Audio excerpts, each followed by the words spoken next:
Right. So a very good afternoon, friends. So welcome to the Shrestha. So today is the first class of income tax last minute revision class. So as scheduled, I posted in the morning in our Telegram channel that today we are going to cover whatever the topics and everything. And today we are going to cover introduction to income tax, residential status, income from house property, capital gains, some part of the chapter, at least basics of the capital gains, basics of the capital gains. And tomorrow's class, I am planning to complete the capital gains and PGBP, only two heads, tomorrow's class. And then day after tomorrow, that is the third day of LMR. It's going to be income from salaries, income from other sources, clubbing provisions. If time allows, a set off and carry forward of losses. And the fourth day of LMR, the remaining chapters of income tax. Fourth day of LMR, remaining chapters of income tax. Like chapter 6A deductions, problems on total income, advance tax and interest, TDS and TCS, exempted incomes, miscellaneous concepts. So like this first 4 days, I've scheduled for income tax. And the last 3 days, I've scheduled for GST. Where we have 10 chapters in GST.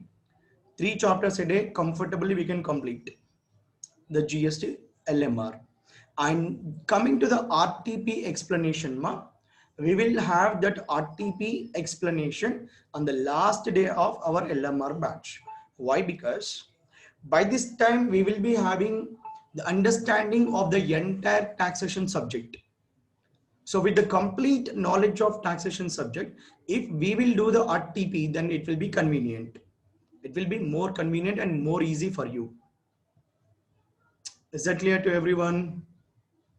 So this is our next 7 days schedule. Next 7 days schedule. Anyhow, I'll post in the group what are we are going to discuss in the tomorrow's class. I will be posting the group. Thereby you can ready with material, notes and everything. Is that clear, ma'am? Right. Next. Coming to the, let's moving on without wasting of much time. Moving on to our first chapter.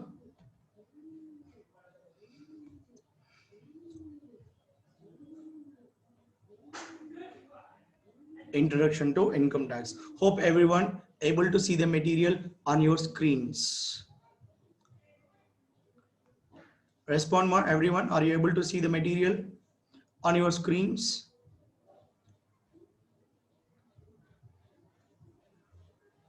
Very good. If anyone unable to see the material, you just what you need to do is scroll left on your mobile screen. Scroll left side drag చేయండి, then you will get all the participant names. Right? And there you can find a participant name with CA Samba Shiva. There you can find the material on the screen. You just double tap on it, then you will get the larger picture of that material. Is that clear, everyone? Good. Not, let's move on.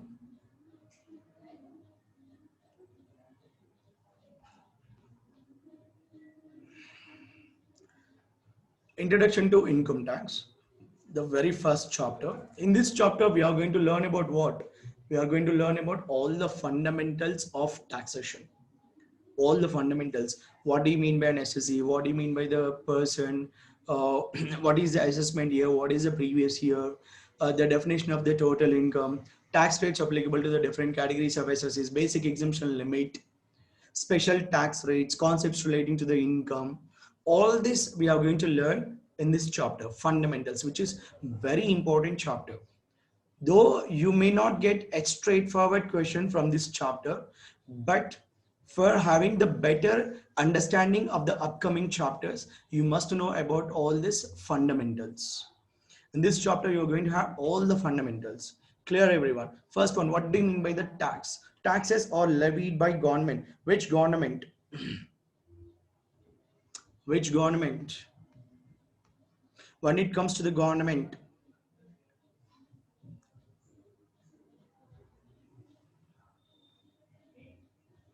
basically when it comes to the income tax, the taxes are levied by central government. Income tax is a central tax. Right. Next, so taxes are levied by the government on products, services and transactions. On products and services, the government is going to levy GST, goods and services tax, and even on some transactions. And on income, the central government will levy the income tax. Income transaction, the central government will levy the income tax. Generally, why the government levying these taxes? In order to meet the common welfare expenditure. It is a responsibility of every government to meet the needs of the public. In order to meet the needs of the public, they need money. For that purposes, they are levying what? They are levying the taxes. So whatever the amounts that governments are collecting by levying the taxes, that amounts are going in turn used by the government for providing the facilities needed by the common public. Roads, dams, bridges, canals, culverts, highways, metros, schools, colleges, hospitals, right now all these necessities being provided by the government, for which the government need the funds. That is where the government levying the taxes. Of course, taxes are not only the source whereby the government providing all these facilities. Taxes are the major source, I can say. Taxes are the major source, right, from where the government is getting revenue. The government is getting revenues. Approximately, sir, only by levying of the GST, approximately the central government is able to get. Can anyone tell me approximately how much revenues it is getting only by levying of GST? Only by levying of GST.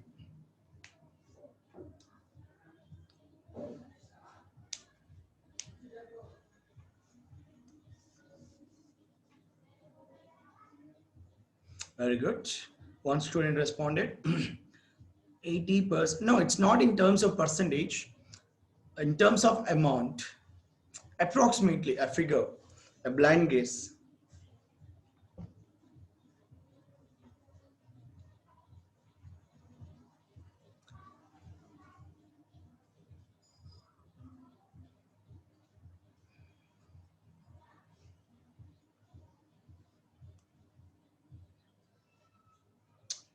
Now respond. Every student should be respond. You have the chat option, sir. Use the chat option. Use the chat option. On bottom of your mobile screen, last option you have more. Go to that more option, and then there you can find chat, raise hand, meeting settings. You can use the chat option. 1,65,300 crores. Good. 1 lakh crores.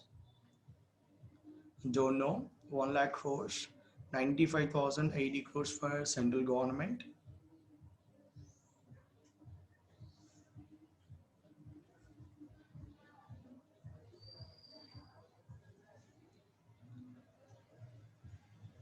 Right. Let us see live. And for states, the balance amount. Oh, 13,000 crores.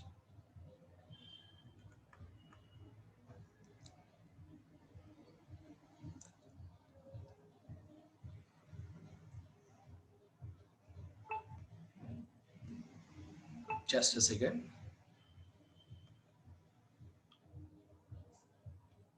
7 lakh to 10 lakhs crores. 90,000 crores. 1.65 lakhs crores. Very good.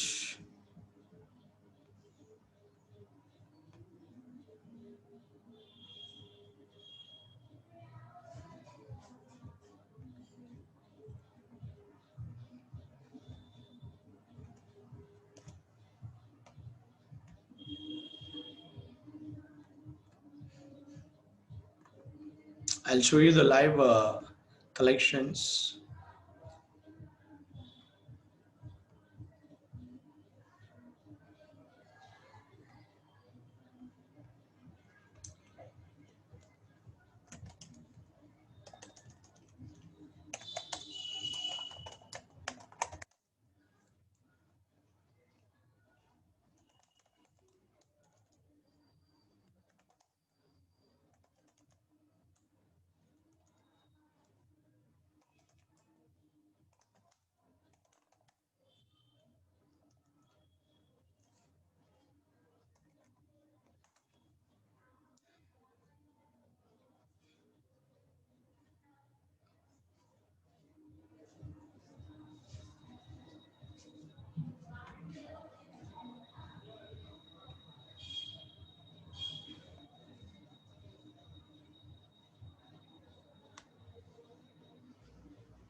Yeah, it stood approximately, it stood some 15 lakhs crores to 20 lakhs crores.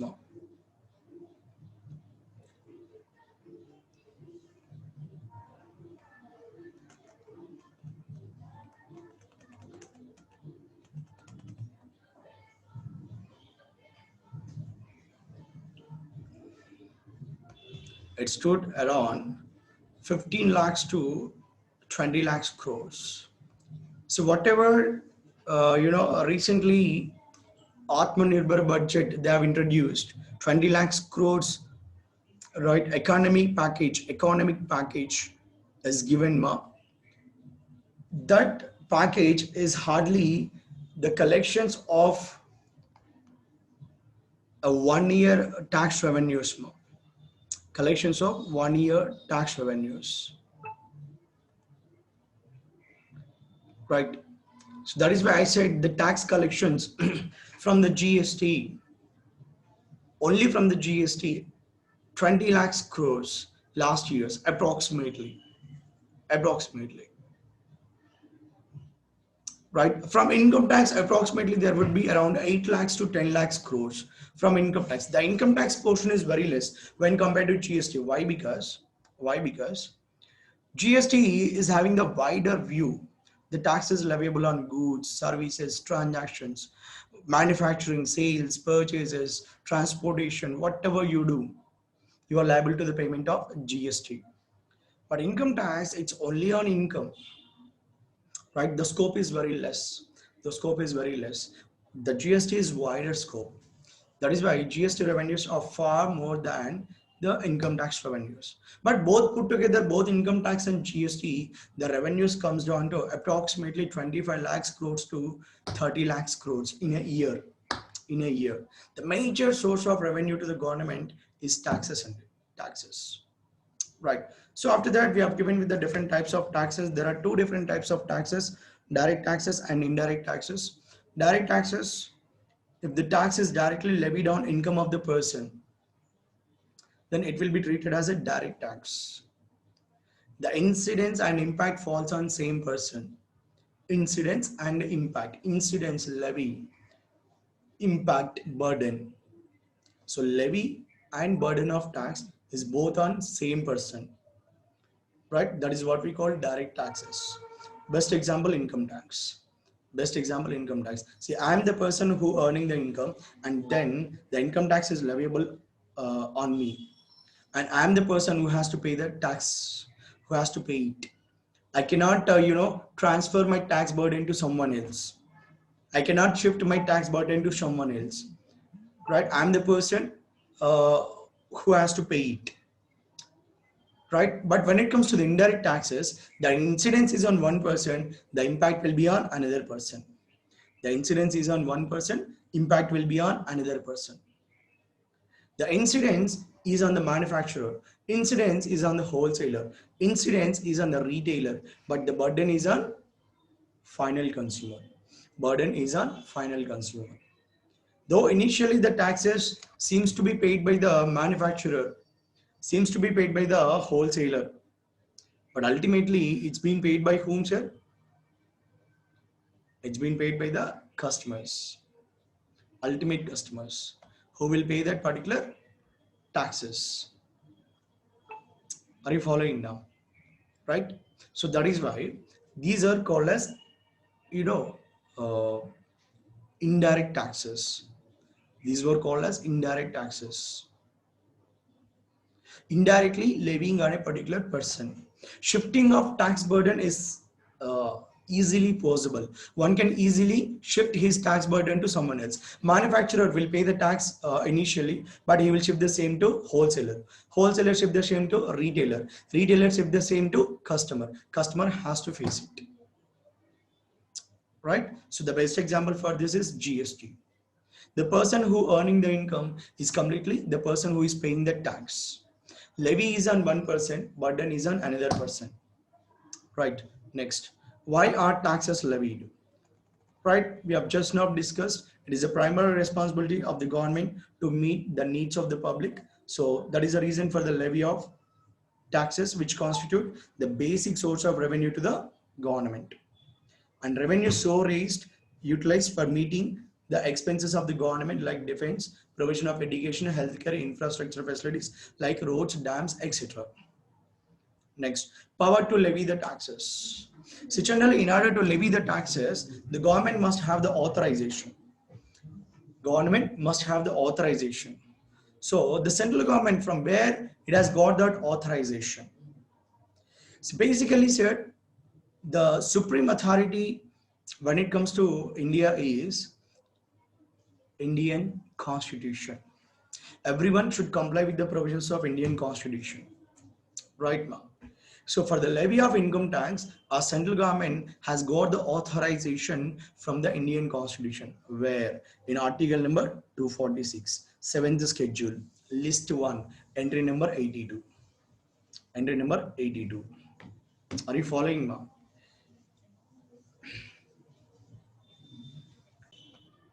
Right. So central government got the authority for the levy of income tax in entry number 82 of list 1 of 7th schedule to the article number 246. Right. So from there, the central government got the power to levy the taxes. Right now. Next. After that, we have the discussion regarding what is income tax. It's nothing but it's a tax on income. It's nothing but it is a tax on income. Then immediately a doubt arises, sir, what do you mean by income? So if we know what do you mean by the income, then we can understand, okay, this is income, on this a tax is levied, that tax is called as income tax. Income is the word defined in section number 2, clause 24. Income is the word defined under section 2, clause 24. Section 2 is a definition section. After section number 2, whatever you find in the brackets, they must be called as clauses, not as a subsection. Many of the students strongly pronounced it as section 2 subsection 24. That's absolutely wrong. Definition sections, after the definition section, whatever you find in the brackets, that you need to call it as clause. That you need to call it as clause. Section 2 clause 24. Section 2 clause 24. Is that clear, everyone? Right. So section 2 clause 24 defines the word income. And that definition of income we will learn at a later point of time. Basically, the income definition was not given in a particular place. That was scattered in 5 heads of income. We'll be having 5 heads of income now. What are the 5 heads of income? Income from salary, income from house property, then PGBP, profits or gains from business or profession, capital gains, income from other sources. For all these 5 heads of income, we have 5 charging sections. We have 5 charging sections. Section 15, Section 22, Section 28, Section 45, Section 56. All these 5 charging sections are nothing but the definition of income. Are nothing but definition of income. Generally, what charging section explains about in the respective head of income. In that respective head of income, what are the incomes taxable is explained by charging section. So that is why it's not possible to discuss about the income definition at a single place. It will be discussed in 5 heads of income in 5 charging sections. Is that clear, everyone? Next, moving on. Next topic. What are the components of income tax subject? So in order to get 100% knowledge on income tax subject, first you need to learn the base act, mother act. What is that? Income tax act 1961. Income tax act 1961. Sir, you said income tax act 1961. That means it was prepared in the year 1960, 1961. Yes. That means that particular act was prevailed according to the, prevailing conditions in the years of 1950s and 1960s. Okay, there might be some forecast for the upcoming 10 years. Under that act is made applicable only up to 1970, but we are in 21st century now, 2020. Still we are following the same act. Isn't it outdated? That is why every year we have amendments. Every year we are updating the act. Amendments. So that is why we have given here as amended up to date. As amended up to date. So you need to prepare what? Updated act. You need to prepare the updated act to get the knowledge of income tax. So 1961 Act is a mother act, but you need to prepare apart from that all the amendments, all the amendments. So every year we are observing some amendments. Basically, in the month of the February, especially in the last week, last day of the February, uh, financial budget will be introduced in the parliament by the union financial minister. In that financial budget, finance bill will be introduced, and initially that finance bill will be introduced in both the houses of the parliament. After it has got assent from both the houses of the parliament, then it will be sent to the president of India, and when it is got the approval from the president of India and you know, made available into the official gazette, then that finance bill will be called as finance act. After it is officially got notified in the official gazette, made available to everyone in the official gazette, that financial bill now will be called as finance act. So like that, every year you will be having finance act.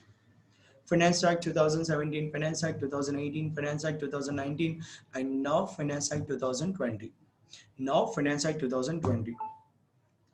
So for November 2020 examinations, whether the amendments are applicable? Yes. Up to which date amendments we need to prepare? You need to prepare all the amendments made up to 30th April 2020. 30th April 2020. You need to prepare all the amendments which are made up to 30th April 2020. You need to prepare for your November 2020 exams. Whatever the amendments made on or after 1st May 2020, they are not applicable for November 2020 exams. There must be a time gap of 6 months between the amendment and the examination attempt. Since in the November first week the exams are going to start it. From there onwards, go 6 months backwards. October, September, August, July, June, May.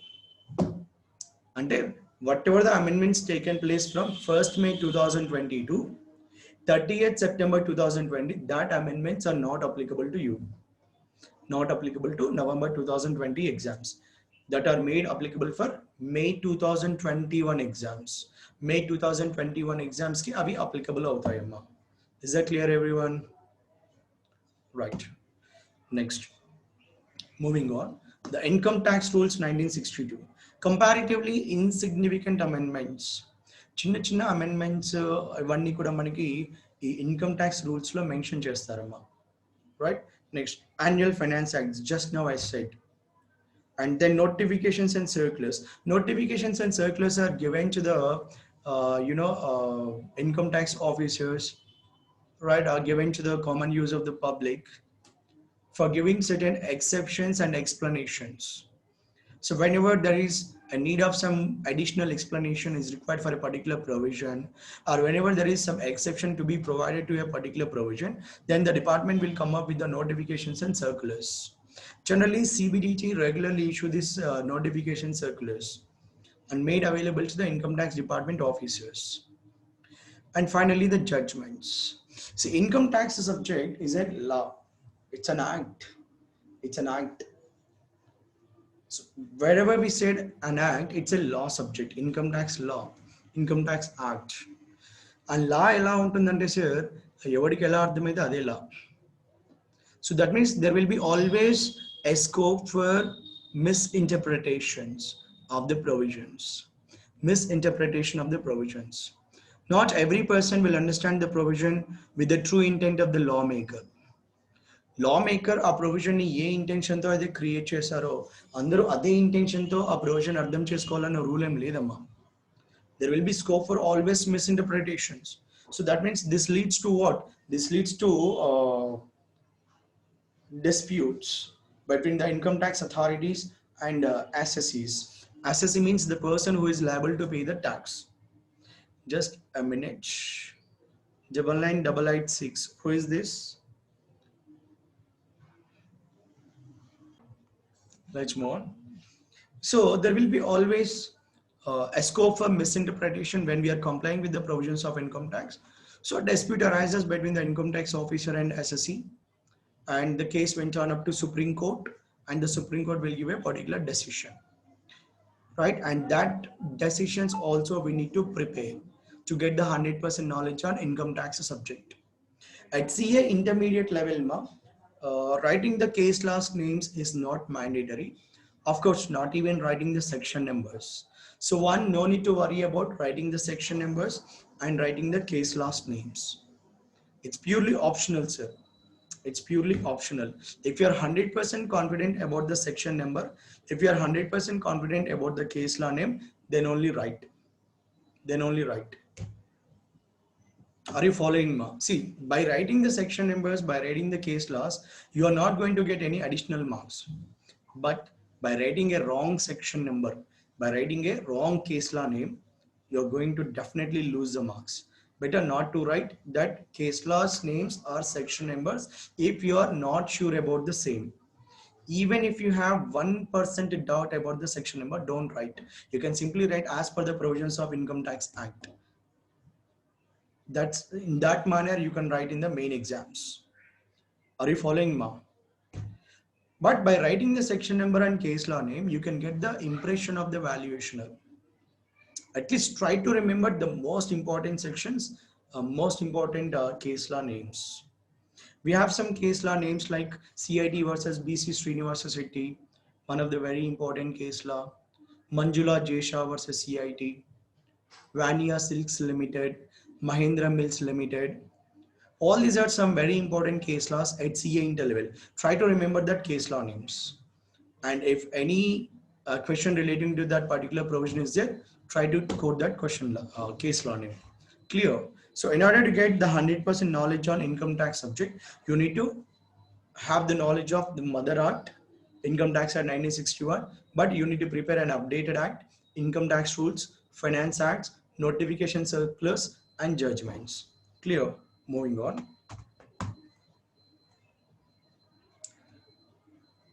Charging section, section number 4. Totally in income tax, for all the 5 heads of income, you have 5 charging sections. For all the 5 heads of income, you have 5 charging sections. And apart from 5 charging sections, you have a main charging section, section number 4. It is, I can say, the backbone of income tax.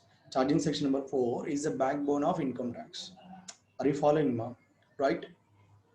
Which explains about 2 things. Number 1, when a person becomes assessee. Number 2, after he became assessee, what he has to do.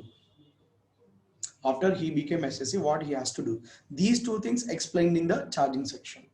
First one, when a person gets promotion to assessee.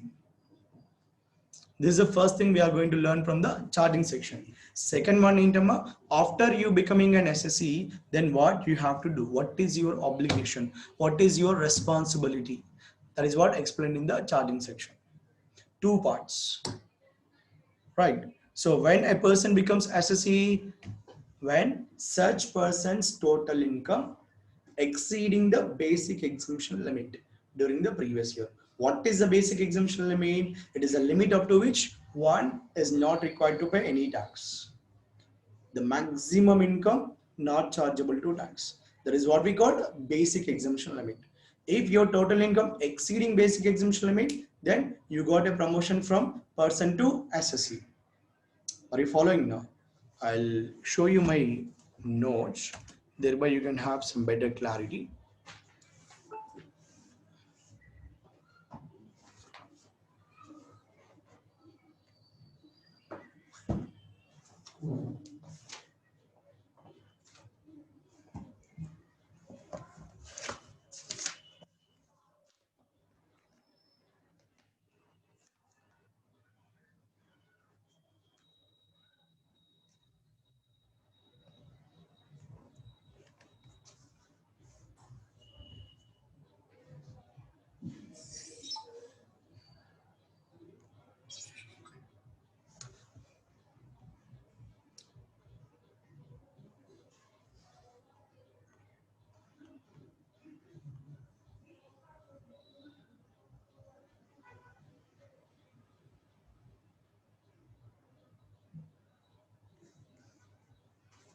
Right.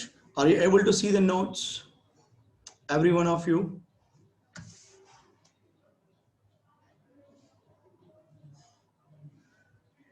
With the username CA Sambashiva, you can find my notes. Respond, ma, everyone.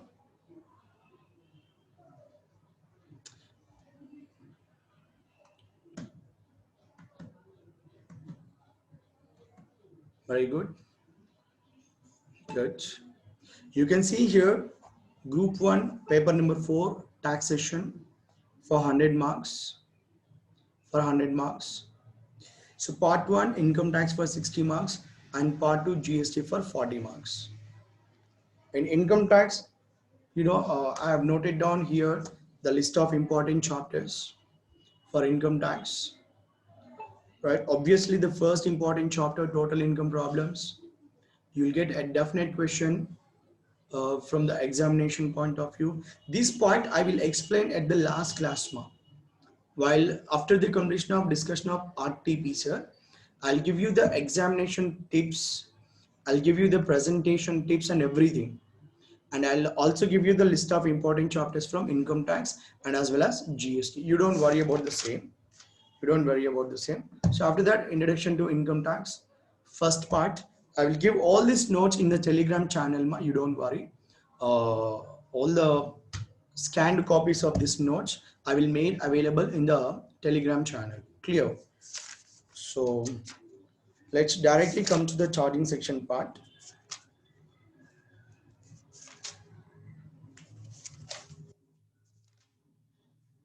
Here. Here's the charging section part. Charging section, section number 4.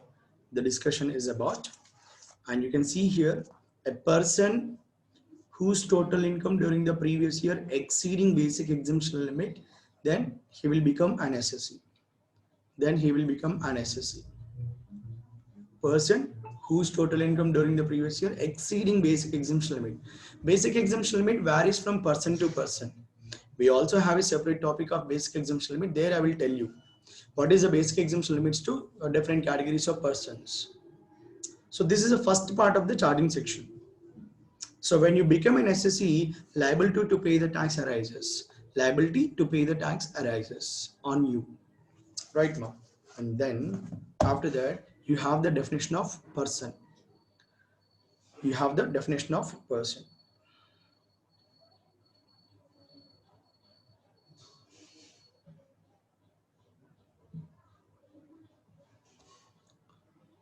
So person definition is given in section number 2, clause 31.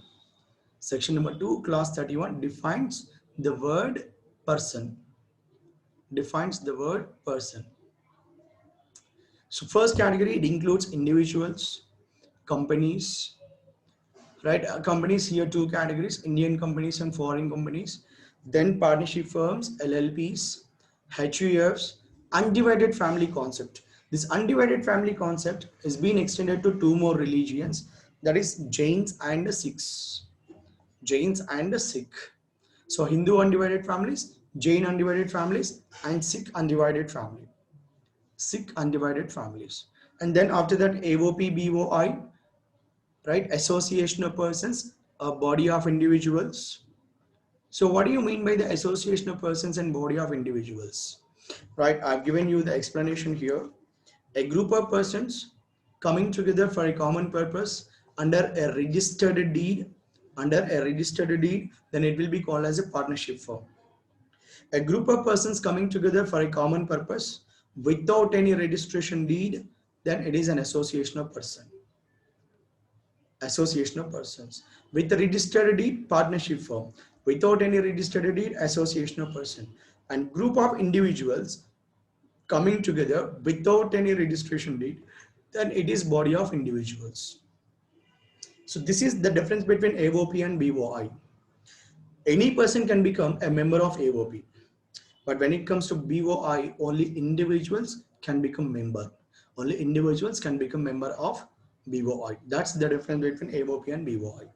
So person category level individuals, male, female, others. companies, Indian company, foreign company, partnership firms, LLPs, HUF, JUF, SUF, AOP, BOI, and then after that, local authorities. Local authorities category who are covering municipalities, panchayats, cantonment boards, and finally any other artificial juridical persons. Any other artificial juridical persons. So AJP. The last one is a residuary category. Last one is a residuary category. Shritesh Reddy, association and association of persons are the same. Yeah, of course. You can take them as same status, same persons. Yeah, like welfare associations, resident welfare associations, right? So resident welfare association means all the flat owners of that apartment coming together and form an association for a common objective. Right. So topic number 7 is that any other artificial judicial persons. It is a residuary category. It covers all the persons who are not covered by the first 6 categories. Who are not covered by the first 6 categories. First 6 categories under individuals, HUF, AOP, BY, companies, partnership firms, LLPs, and then local authorities. And you can see I've given you here as a residuary category. Example, cooperative society, charitable trust, clubs, hotels, religious trusts. All this you can take it as examples for any other artificial judicial persons. Right, ma? And after the definition of the person, then you will be having the definition of total income. See, for the calculation of total income, we have a standard format. Standard format. And that format I have given here. Calculation of the total income, name of the assessee and his residential status. What do you mean by residential status? That is our second chapter. There I'm going to tell you what do you mean by the residential status. And then on the right hand side corner, you need to write previous year and assessment year. The previous year for which you are calculating the total income and the relevant assessment year. Relevant assessment year. For your examination, the previous year means to be previous year 2019-20. Previous year 19-20. Assessment year 2021. For your examination attempt. Clear, everyone? And next, here you can see this is the standard format.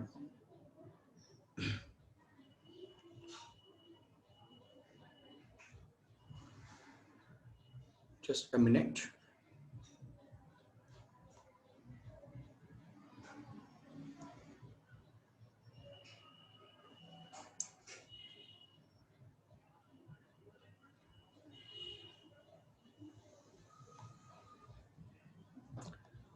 Right. So first you need to take the income from all the 5 heads of income. Income from salaries covered by section 15 to section 17. Income from house property, section 22 to 27. PGBP 28 to 44 DB. Capital gains 45 to 55 capital A. Income from other sources 56 to 59.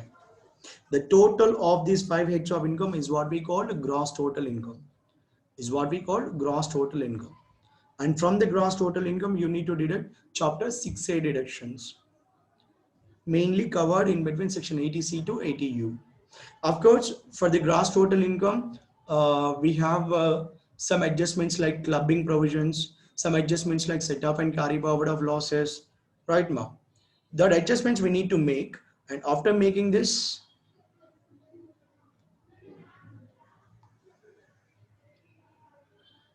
from that gross total income, after making such adjustments towards clubbing provisions and set off and carry forward of losses, from that gross total income, then we need to deduct the chapter 6A reductions. Finally, you will arrive at the total income. Finally, you will arrive at the total income. Are you clear, ma'am? Right? So this is a standard format for the calculation of total income. Right. Next, after that, we have the discussion of the previous year and assessment year. So what do you mean by the previous year? You can see here. Previous year means the year in which we earn the income is called as previous year. The year in which we earn the income is called as previous year. The relevant previous year for your exams is previous year 1920. So an income tax year means to be a financial year, ma'am. Financial year always starts with the 1st April of every year and ending with 31st March of the next year. Ending with 31st March of the next year. Clear, ma? Right? Next. Assessment year. Assessment year means the year in which we pay the tax is called as assessment year. So in the 1920, you earn the income. On that income, you are going to pay in the year 2021. You are going to pay the tax on 2021. That is why this is called as assessment year 2021. Right? You can see the diagram here from 1/4/2019 to 31st March 2020. We earn the income. We earn the income. This is what we call previous year. This is what we call previous year. Right now. And now on this income, we are going to pay tax. We are going to pay tax in the assessment year. That is from 1/4/2020 to 31st March 2021. This is what we call assessment year. See, after the completion of the previous year, now what that assessee has to do, he has to compute his total income. My income tax is a self-assessment tax. Income tax is a self-assessment tax. One has to calculate his tax liability on his own. Department will not come forward, and neither the income tax officers will come forward and come to your home, come to your employment location, ask your details, find out the tax liability. No, nothing. Your tax liability should be found out by yourself only. It is a self-assessment tax. Sir, if I don't know the income tax provisions, if I don't know how to calculate the income tax and everything, then what shall I do now? Consult a professional called. ఎవరిని meet అవ్వాలి?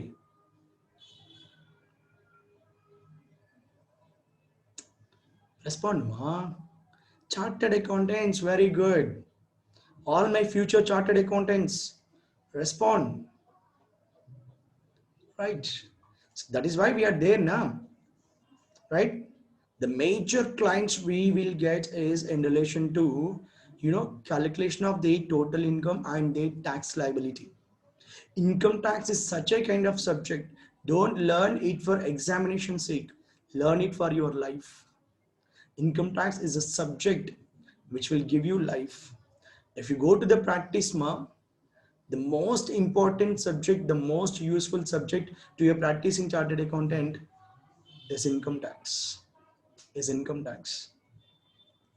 Right? Yes, exactly, Sritesh. It's a bread and butter for a chartered accountant. Of course, other subjects also important. Auditing is also important. Law is also important. Accounts also important. But if you prioritize the most important subjects, if you give the numbers 1, 2, 3, 4, the first number goes to income tax, taxation, income tax, and GST. Is that clear to everyone? Because for the accounting works and auditing works, they will be having, accountants, internal auditors. They will take care of everything. Right, compliance and everything. But when it comes to the finding out of the total income and tax liability, we people, taxation is the subject, helps you a lot. So that is why learn the subject of taxation, not for the sake of exams, for the sake of life. If you're having the dream of becoming a practicing chartered accountant, some of you might go for corporate after the completion. Some of you will come for the practice. So if you have that objective of coming to the practice, learn the income tax subject, taxation subject, very carefully. The most important subject for any practicing chartered accountant. Clear, everyone? So after the completion of 31st March 2020, see, now I am an SSC because my total income exceeded basic exemption limit. I got the promotion of SSCs. I got the promotion of SSC in the year 2012. In the year 2012, the year in which I get qualified as a chartered accountant. July 17th, 2012 is a date I never forget in my life because that is the day on which I became a chartered accountant. Even prior to become a chartered accountant, I started teaching. After completion of my CA, then I started practice simultaneously. Now I'm a FCA, fellow chartered accountant. So after 31st March 2020, what shall I do? With everything from the 1/4/2020 onwards, I should start calculating the income which I have earned during the previous year, 1920.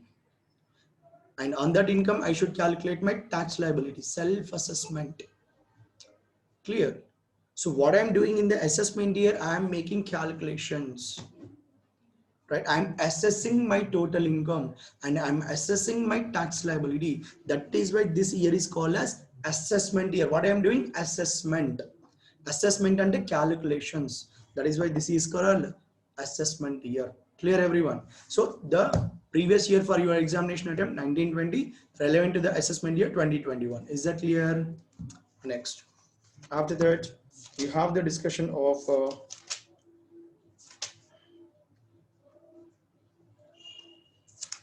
previous year ma always it consists of 12 months. Previous year means to be starting from 1st April of the every year ending with 31st March. But when it comes to the newly started business units, when it comes to the newly started professional units or a new income source coming into the picture for the first time, and that means the first previous year maybe 12 months or maybe less than 12 months. The first previous year, you can see here ma, I've given you the example as well here. A new business unit started its operations from 25th of July 2020. So then for it, the first previous year means 2020-21 because 24th July 2020 falls in the previous year 2021.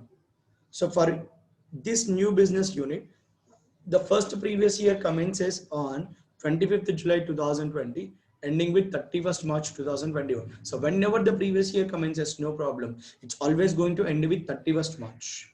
So previous year ఎప్పుడైనా commence కానివ్వండి, end అయ్యేది మాత్రం 31st March తోటే. So the first previous year is less than 12 months. So no problem, but second and subsequent previous years always 12 months. Second and subsequent previous years are always 12 months only. And coming to 1st August 2020, new rental income. A house property comes into existence for the first time. The house property construction completed on 1st August 2020 and immediately I've given on let out basis. Immediately I've given on let out basis. So that means I started earning rental income for the first time from 1st August 2020 onwards. And a new source of income comes into the picture from 1st August 2020 onwards. Now with respect to this source of income, what is my first previous year? The first previous year is said to be 2020-21, means starting from 1st August 2020 to 31st March 2021. So less than 12 months. Clear, everyone? So the important point you need to understand here is previous year is always 12 months, but when it comes to the first previous year, especially with respect to the newly commenced business units or newly commenced professional units or a new source of income comes into picture, it may be less than 12 months. Clear? Next, moving on, basic exemption limit. Next topic, sir, basic exemption limit. Now, basic exemption limit means that we have already learned there is a limit up to which one person is not subject to pay the tax. It is a maximum income limit up to which a person is not liable to pay the tax. Now, we need to see the basic exemption limits for all the 7 categories of persons. So first category, individual. For individuals, the basic exemption limit is purely depends upon their age. Purely depending upon their age. In the case of an individual having the age less than 60 years, the basic exemption limit is 2,50,000. Normal individuals. When it comes to the senior citizens, age greater than or equal to 60 years but less than 80 years, 3 lakhs. Very senior citizens or super senior citizens whose age is greater than or equal to 80 years, the basic exemption limit is 5 lakhs. The basic exemption limit is 5 lakhs. So it's purely depending upon age. Next, for HUFs, AOP, BOI, AJP, and all non-resident individuals, the basic exemption limit is 2,50,000.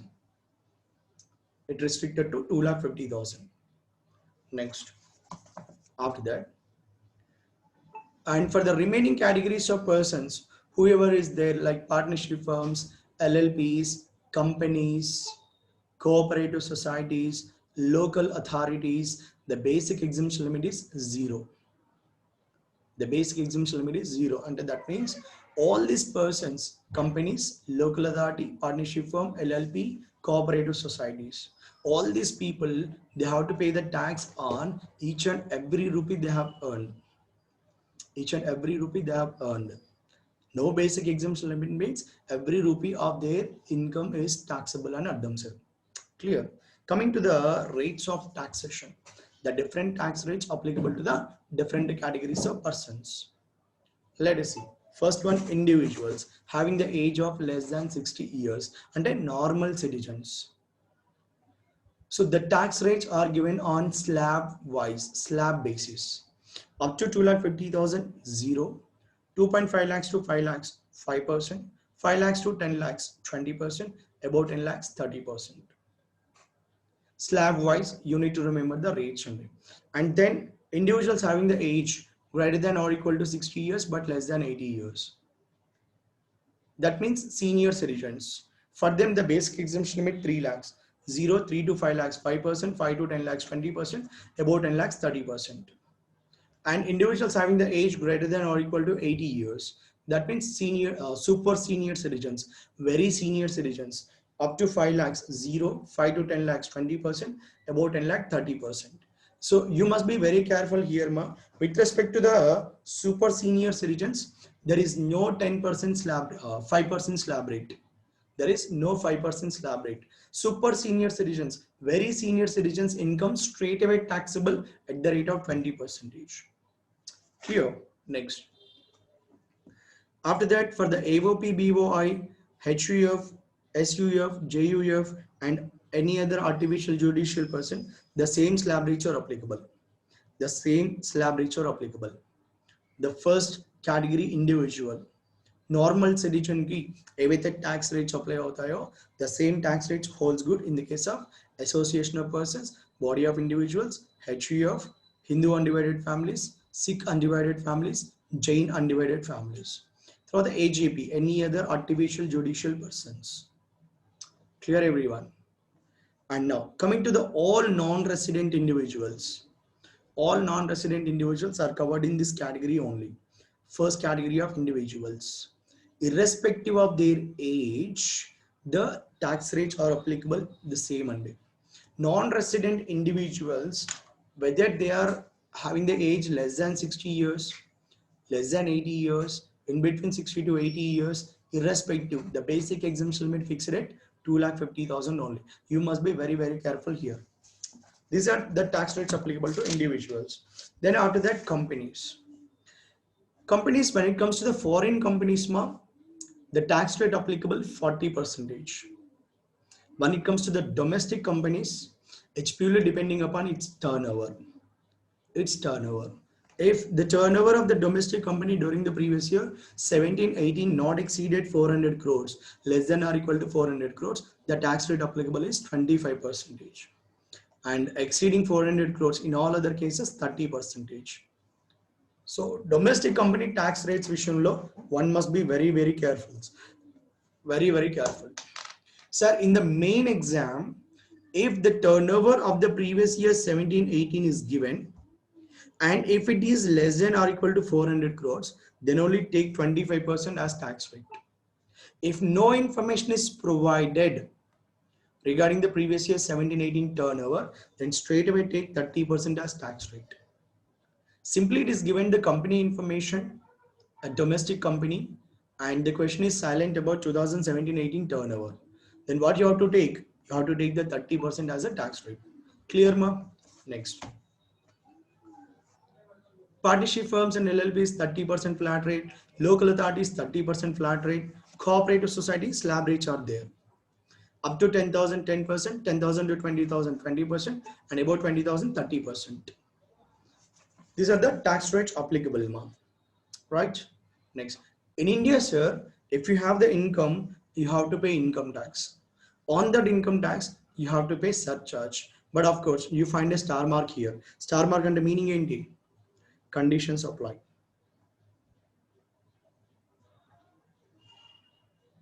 Surcharge is not applicable by default. Only when your total income exceeding a prescribed limit, then only the surcharge is applicable.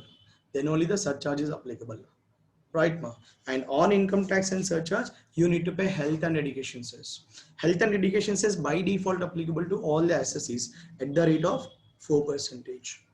At the rate of 4%. Earlier, we used to have education cess, secondary and higher education cess. Education cess 2% undedamma, secondary and higher education cess 1% undedi. Put together 3% undedamma. In place of that, now we have health and education cess 4%. And this is applicable by default. By default. Clear, everyone? Next. And after that, we have the topic of surcharge.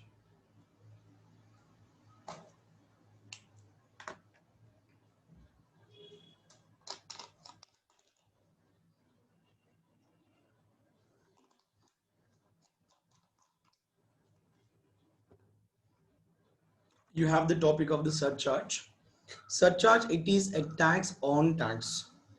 Surcharge means to be, it is a tax on tax. Right. And as I said earlier, only if you have the total income exceeding some specified limits, then only you are subject to surcharge. You can see here when it comes to the individuals, HUF, AOP, BOI, AJP. If total income is exceeding 50 lakhs rupees, but less than or equal to 1 crore, then the rate of surcharge applicable 10%. Total income exceeding 1 crore, but less than or equal to 2 crores, 15%. Exceeding 2 crores, but less than or equal to 5 crores, 25%. Exceeding 5 crores, 37%. The rates of surcharges. You need to remember these slabs and surcharge rates. If exceeding 50 crores but not exceeding 1 crore, 10%. In between 1 crore to 2 crores, 15%. In between 2 crores to 5 crores, 25%. In between greater than 5 crores, 37%. This actually 25% and 37% recently introduced, and recently introduced. Latest. Earlier we used to have only two rates of surcharge rates, 10% and 15%. తర్వాత మనకి 25% and 37% rates of surcharges ని కూడా they have introduced, and that is applicable only for individuals HUF, AOP, BOI, AJP. Now coming to the partnership from LLP, local authority and cooperative society, if their total income exceeding 1 crore, then 12% is the rate of surcharge. 12% is the rate of surcharge. Coming to the companies, domestic companies and foreign companies, if exceeding 1 crore but not exceeding 10 crores, for domestic company it is 7%, foreign company it is just 2%. Exceeding 10 crores for domestic company 12%, foreign company 5%. Attention, foreign company ki lower surcharge rates unnai. That means, are we encouraging the foreign companies? No, not exactly. For foreign companies, what is the income tax rate? 40%. Other domestic company, 30%. If turnover of previous year 17-18 is less than 400 crores, it will be 25% only. Are you following now? Right? Next. And after that, we have the definition of SSE. SSE definition. SSE is a word defined in section 2, clause 7. Defined in section 2, clause 7. There are three categories of SSE, three categories: general SSE, representative SSE, defaulted SSE. Defaulted SSE. General SSE, the SSE whoever liable to pay the tax is called as general SSE. Whoever liable to pay the tax is called as general SSE. And whose total income exceeding the basic exemption limit, he will be called as a general SSE. Representative SSE. Representative SSE means SSE representing someone else. See, if we take the example of HUF, HUF is an SSE, but HUF being an artificial person now, how can an artificial person will pay the tax or will deal with the income tax officers whenever there is a case arises on HUF? How can it will be deal with? So there must be some person who represent HUF. Generally, who represents the HUF? Who represents the HUF? Karta. Very good, ma'am. Very good. Karta will be the representative person of the HUF. See, on HUF income, HUF is subject to the payment of tax. But HUF being an artificial person, now how can it verify the return? So who will verify the return? The Karta of the HUF will verify the returns. See, Karta on his individual capacity, on his individual income, he will pay the tax and file the return of income. And again, he will pay the tax on the income of the HUF. This time, the Karta will be treated as a representative SSE. He is representing someone else. That is why he is called as representative SSE. For companies, managing director, representative SSE. For partnership firm, managing partner, లేదా designated partner is a representative SSE. Clear everyone? Next. After that, defaulted SSE, or we can call it as SSE in default. SSE in default. Example Chunama, whenever employer paying salary to employee, and if the total salary of that employee exceeded 2,50,000 per annum, per annum, now employer having one obligation. In term obligation ante, he has to deduct the TDS under section 192. Section 192 explains about TDS and salaries. So whenever the employer paying the salary to employee, and if salary income exceeding 2,50,000, then the employer is under an obligation to deduct the TDS under section 192. Assuming that the employer has not deducted TDS, now employer is said to be defaulted SSE. Defaulted SSE. So defaulted SSE means the SSE who is not complied with the provisions of income tax. Who is not complied with the provisions of income tax, then he will be called as a defaulted SSE. Okay, now next. So after that, representative SSE, I have given you the examples as well here. HUF, the representative SSE is the Karta. Partnership firm, representative SSE is a managing partner. For company, representative SSE is the managing director. Clear? And after that, there is a famous statement in income tax. Every SSE is a person, but every person need not be an SSE. Every SSE is a person, but every person need not be an SSE. Now, first make SSE ke promotion ravali ante, you must be a person. The person will get the promotion to SSE. Clear? When are you going to get the promotion to SSE? After the completion of your CA course and after you join a job or after you coming into practice. When are you going to complete your CA? ఏమో sir అయిద్దిలే అది అయినప్పుడు అవుద్దిలే అంతేనా? You must have a time bound targets, time bound goals. Are you following now? Right? Good. A goal with the date is called as, a target. So in the year 2022, you are going to become chartered accountant. That means in the year 2022, you are going to get the promotion to SSE. Congratulations. Right? So every SSE is a person, but every person need not be an SSE. Prati person SSE avalsina pani ledu. So I'm a person and as well as SSE. You are the persons, but you are not an SSE. Clear? Every patient is a person, but every person need not be a patient. Clear? Next, every passenger is a person, but every person need not be a passenger. Clear, ma? Jagdish, what's happening? Tumuri Jagdish. Sir, come back. Next, after that, we have the topic of a rebate under section 87 capital A. A rebate under section 87 capital A. So what do you mean by rebate? A rebate, general terms lo cheppandi. Rebate ante enti?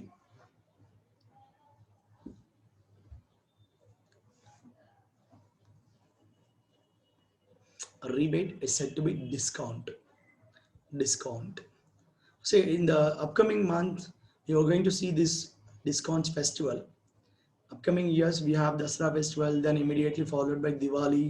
Many of the showrooms will offer you a lot of discounts, rebates. So rebate under discount.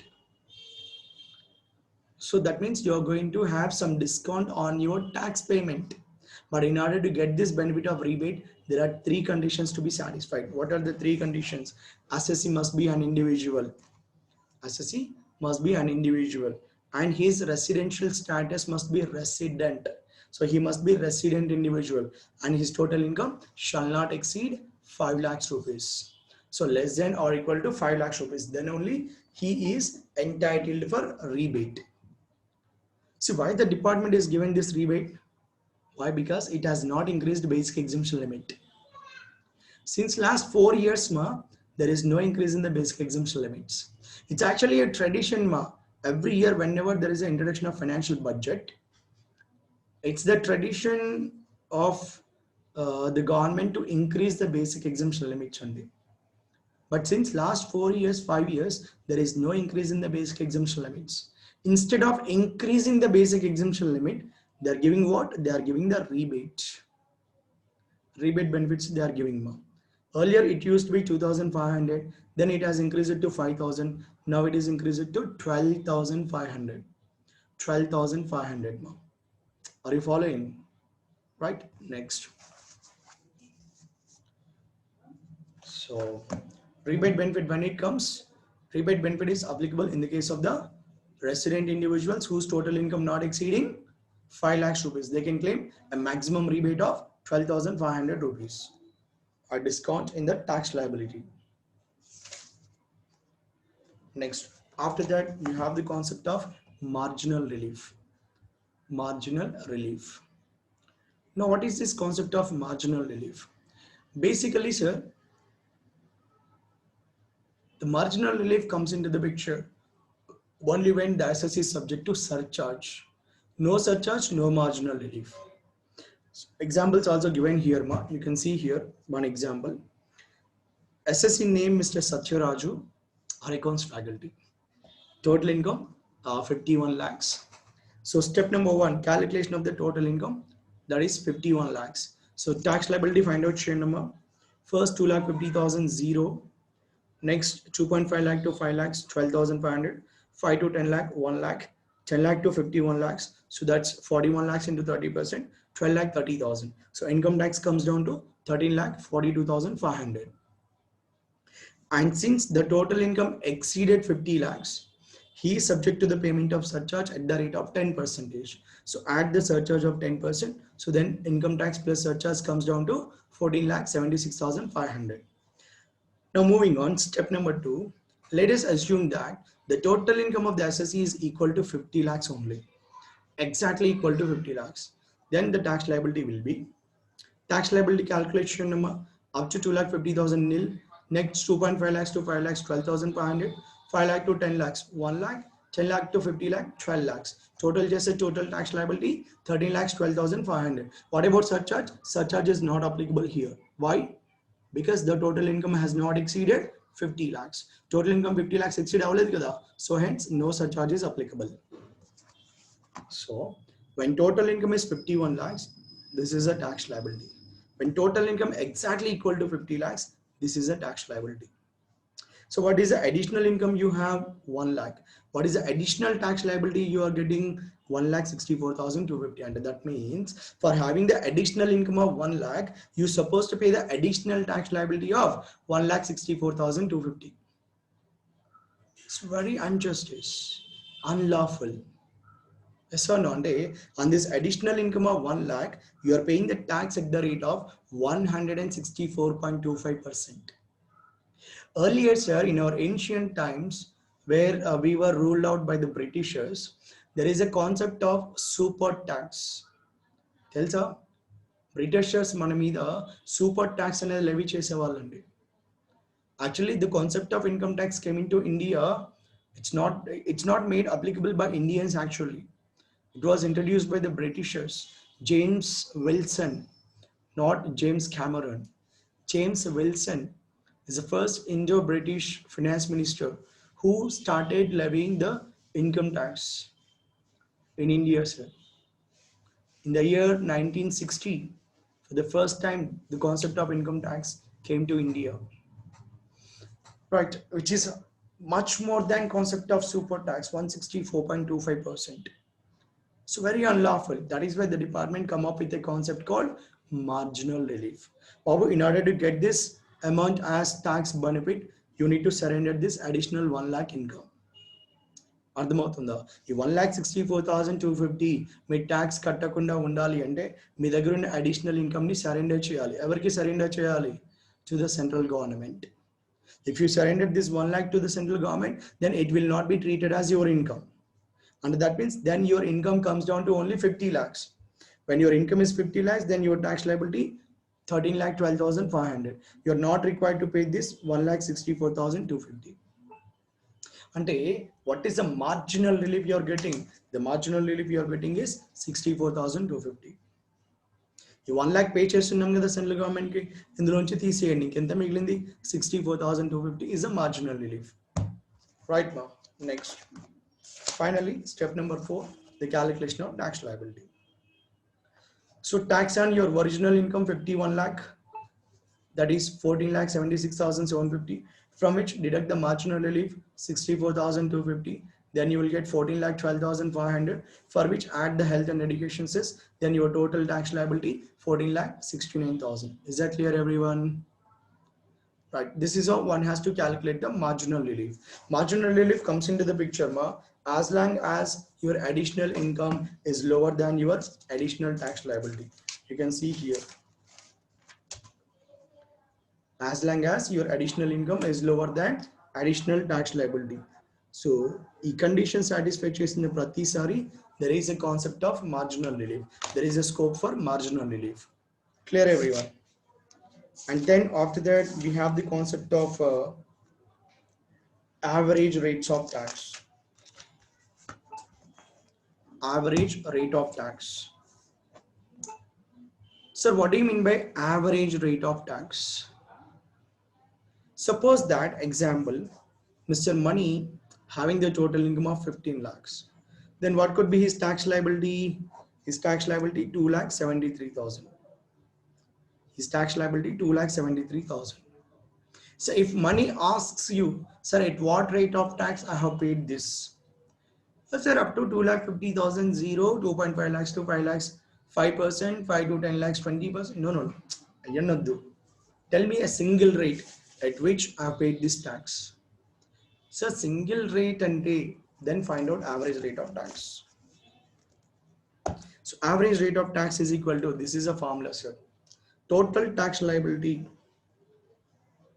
divided by total income into 100. What is the total tax liability of Money? 2,73,000. Right? What is the total income? 15 lakhs. Percentage calculate into 100. So what is the average rate of tax? 18.2%. Now you can say, sir, you are paid the tax at the rate of 18.2%. You are paid the tax at the rate of 18.2%. Are you following now? Next. After that, you have the concept of maximum marginal rate. Maximum marginal rate is nothing but the highest income tax rate is being payable by an individual, right? HV of AOP, BOI, the maximum rate of tax. See, for the individual, if you take the example of individual, what is the highest slab rate applicable? 30%. What is the highest surcharge rate applicable? 37%. Surcharge is always on income. So, 37% of 30%, you will get 11.10. You will get 11.10. Add just income tax plus surcharge, 41.10. Add health and education cess 4%, 1.644. Then you will get maximum marginal rate 42.744%. This is the highest income tax rate at which an individual is going to pay the tax. You can take all the high rates, highest surcharge rate, highest slab rate, clear. Next, after that, you have the concept of special tax rates. Special tax rates. There were some special tax rates with respect to some special incomes, right? ఇప్పటివరకు మనం చదువుకున్న tax rates అన్ని కూడా based on assessee based rates, and these were income based rates.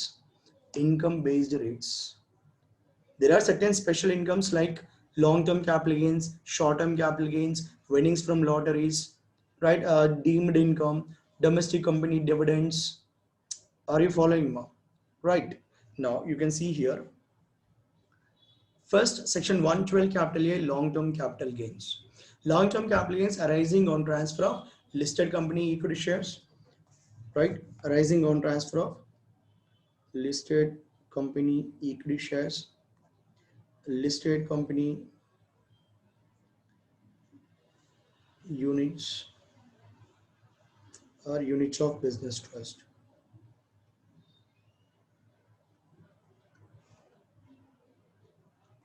Units of business trust.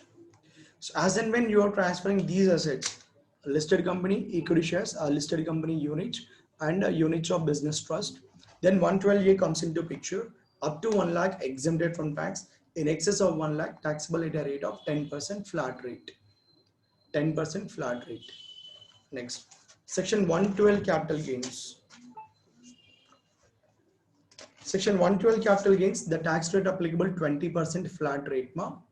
112 long-term capital gains. Coming to the short-term capital gains, sir. Short-term capital gains. See, short-term capital gains, you have general short-term capital gains and section 111A short-term capital gains. See, when section 111A applicable, the same three assets. Listed company of equity shares, listed units of equity oriented mutual funds, and then units of business trust. Then section 111A comes into picture. When section 111A is applicable, then that short-term capital gains are taxable at the rate of 15%. Next, after that, in all other cases, that should be treated as general short-term capital gains, taxable at the general rates. Now, short-term capital gains and convention by default 111A apply chayaddu. 111A comes into the picture only on transfer of three assets. Three assets: listed company equity shares, listed units of equity oriented mutual funds, and then business trust units. Only on these three assets sales, section 111A comes into picture. Long-term capital gains always a special incomes, whereas short-term capital gains not always a special incomes. So you must be very, very careful. Short-term capital gains అనగానే ఇప్పుడు ఉంటుంది sir, short term capital gains on sale of unlisted shares అంటాడు. It's general short term capital gain. Short term capital gain on sale of gold and jewellery అంటాడు. Right? General short-term capital gains. Short-term capital gains arising on transfer of land and buildings అంటాడు. General short-term capital gains. So you must be very careful. If it is a general income, taxable at the general rates. Right? Then after that, section 115 VBE, deemed income.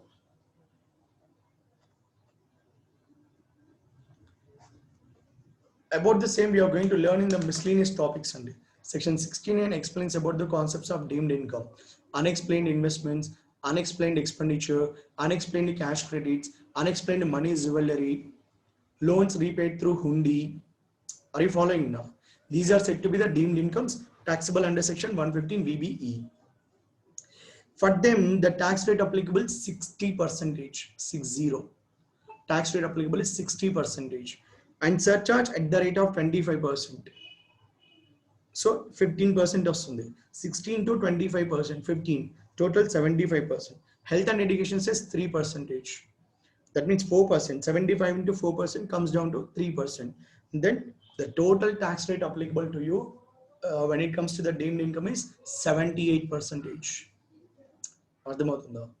Next, coming to the dividend income. If it is a foreign company dividend, sir, it is fully taxable. If it is a foreign company dividend, it is fully taxable. If it is a domestic company dividend, up to 10 lakhs rupees, we have exemption benefit under section 10 clause 34. Up to 10 lakhs rupees, we have exemption benefit under section 10 clause 34.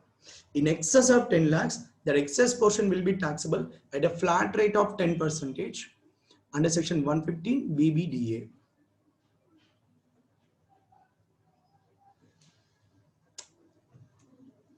Tax, just a second.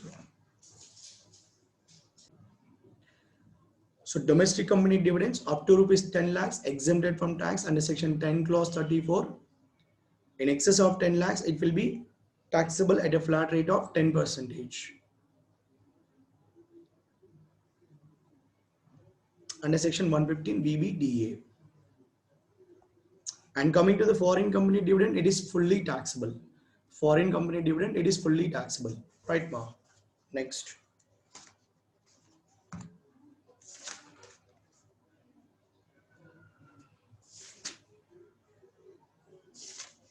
Yeah. Let me share the material once. Thereby, let us see how many topics so far completed and whatever left over we will discuss.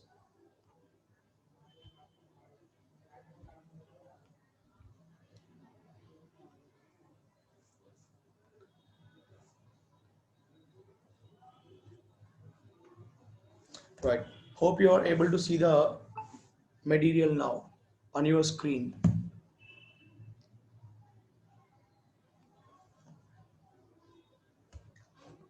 Let us see what are the topics completed and whatever left over we will discuss.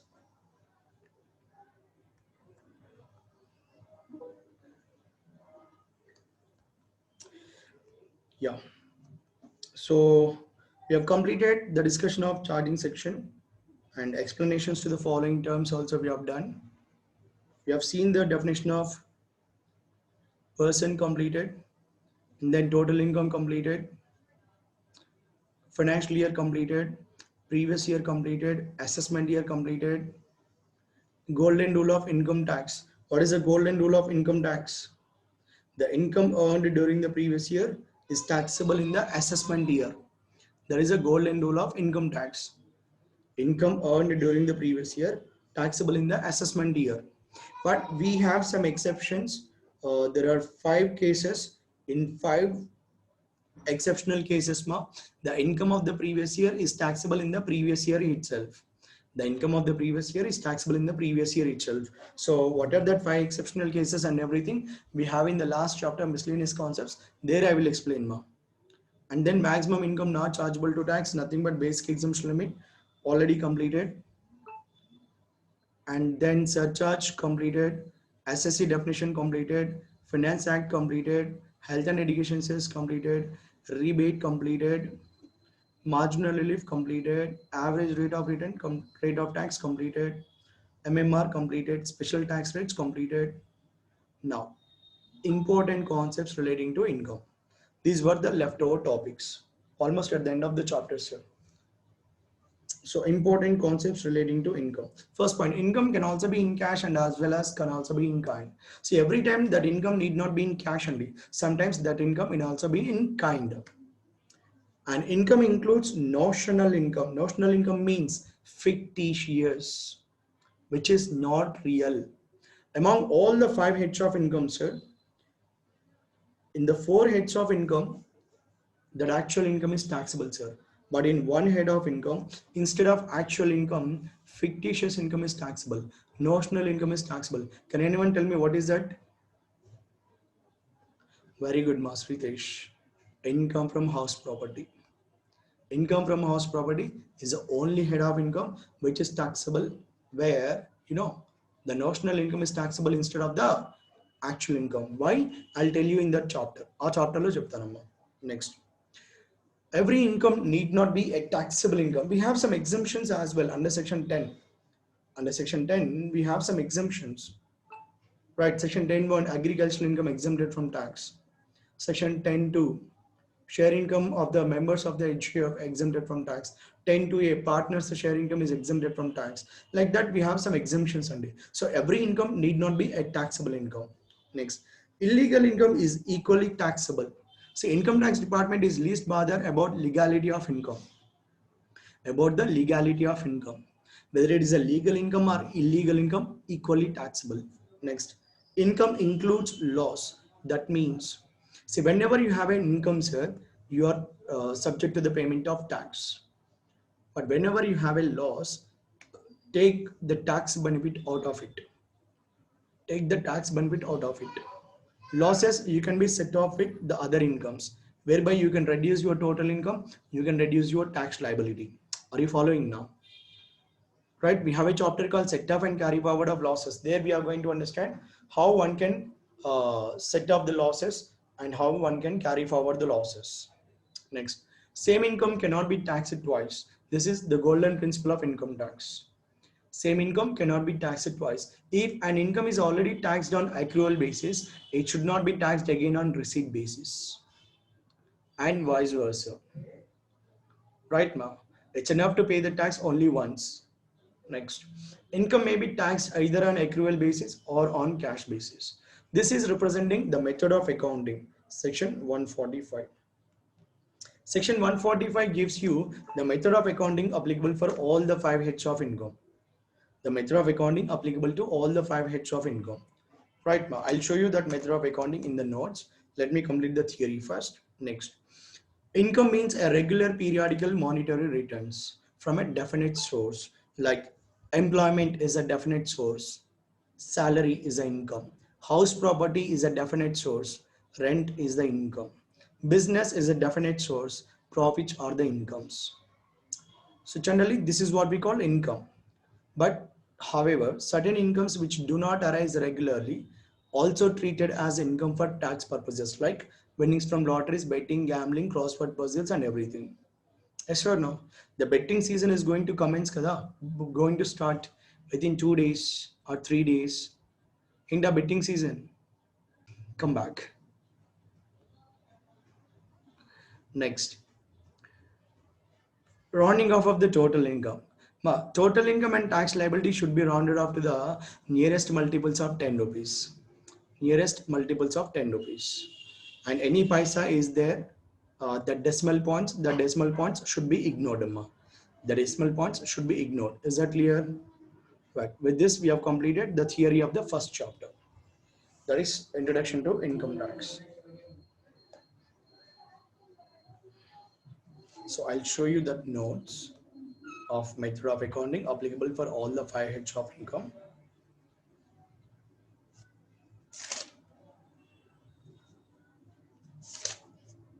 Yeah.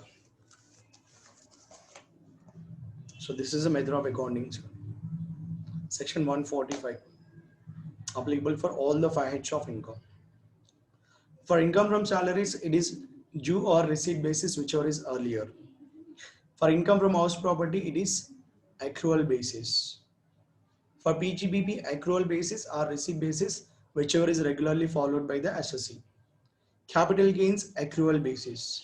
And income from other sources, same as PGBP. For PGBP and other sources, you have the same method of accounting.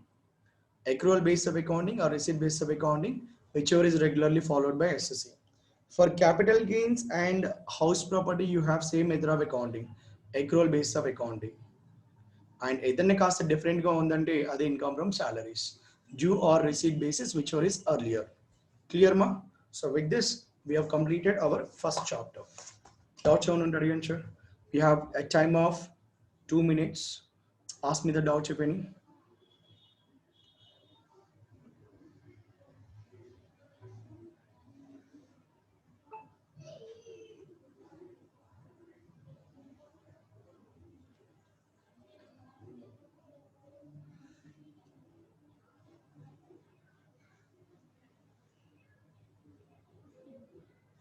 What is the purpose of MMR, maximum marginal rate, sir? So, maximum marginal rate, this will be applicable to you and you will get to know the importance of maximum marginal rate only at the CA final level, sir. At the CA final level, right?